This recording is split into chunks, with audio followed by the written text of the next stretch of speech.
Hi, welcome to the Art of Fatherhood. I'm Kenton Biffert, and today I'm going to tell you why we have chosen to homeschool.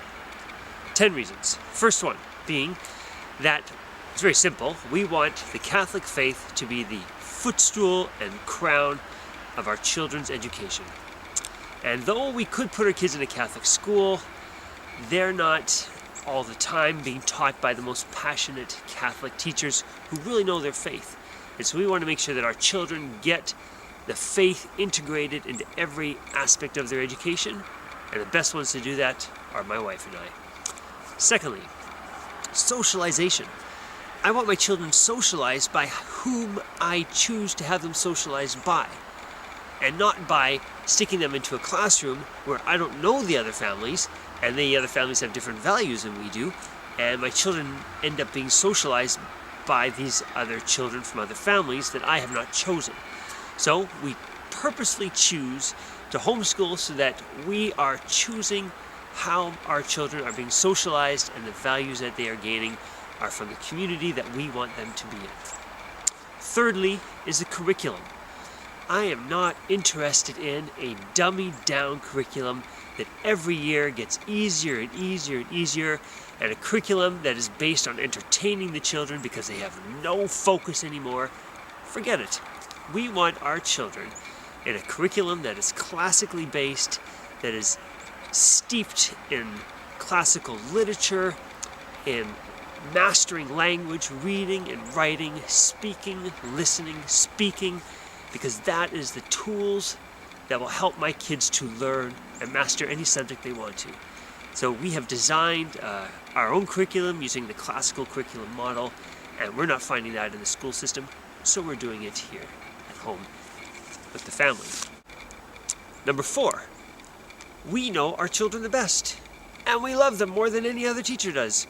And it's because we know our children so well. We know how they learn, we know their strengths, we know their interests, we know how to motivate them.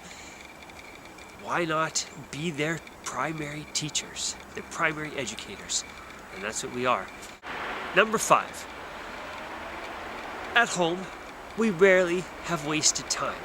Our children are able to go through a full day's work, be done by 1 o'clock. I think this is pretty much the norm with homeschooling families. And then they get the afternoon off to play, and play outside. We have no television, no video games, no tablets, no smartphones. Cut that stuff out. They are just outside being children, climbing trees, making forts, playing with swords. It's a joy to see them do this. And really, that's a part of their education, and they're growing up in development and being kids. They're not spending all day long, 8 hours a day in a school, in a classroom. Number 6 is very simply, every project that we give, every assignment that we give, is worth its weight. It's worth the time to do it, and it is leading to a goal that we want them to get to. Now, we assume that most teachers do this in the classroom. I tried to do it in the classroom, but really, at the end of the day, when the month of June comes along, it's just one full month of babysitting at the primary level, because the curriculum's done and kids still have to keep coming to school. Or we, as a teacher in the classroom, you get a substitute teacher in, and you just have a whole list of make work projects for the kids to do to get them through till you can go and continue them on the path that you need them to the next day. That doesn't happen in the homeschool setting. Very little time wasted, and every project is worth it. Number 7, we want our children to learn our mother tongue. And our mother tongue, being Catholic, is Latin. This is not happening in our school systems, in Alberta anyways, or mostly probably anywhere in Canada. So we are able to teach Latin at home.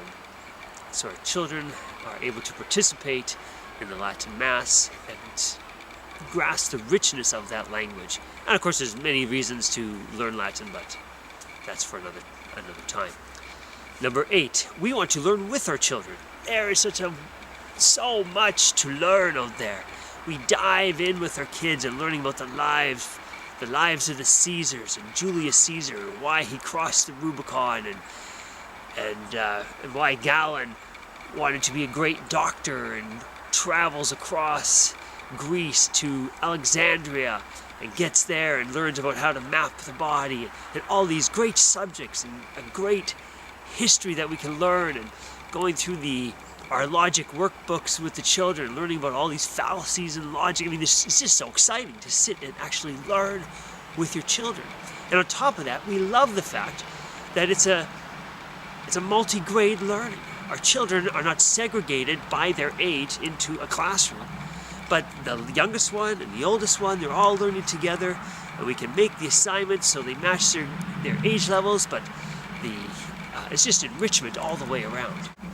Number 9 is that we do not celebrate mediocrity. There's no, oh, you got 65%, yeah, we'll move you on to the next grade. Forget it. Every kid in my family is moved along at their pace, and they master every single concept all the way through. You're not getting this in the school system. Every math question is marked and corrected, and they get 100% on absolutely everything. And in their reading, they master reading at every single level. And there's comprehension, and there's fluency, and there's a learning to present the reading and reading it out loud. And there is mastery. There's no mediocrity in our homeschooling, because we want the mastery. And number 10 is probably the biggest objection you have to homeschooling, yet we embrace it, and it is conflict. People will say to me, I can't homeschool my kids, there's so much conflict, we fight and we bash heads, my child doesn't listen to me. And I say the opposite. I say, we know that this happens. We have tears, we have screaming kids, I'm not doing it, and slamming doors, and that happens. But you know what? It's through the conflict. It's through working together through the conflict that we become a tighter family. And we're not scared of conflict. I'm not scared of being the dad and putting down the law and saying this is what needs to happen. I'm not scared of my children screaming and crying because they don't want to do the work, and hugging him and holding him tight and letting him cry. That's okay. It's good. It's a part of being a family. It's part of the great adventure of being family. And it is the sacred duty of my wife and I to make sure that their education is excellent. And that is why we have chosen to homeschool.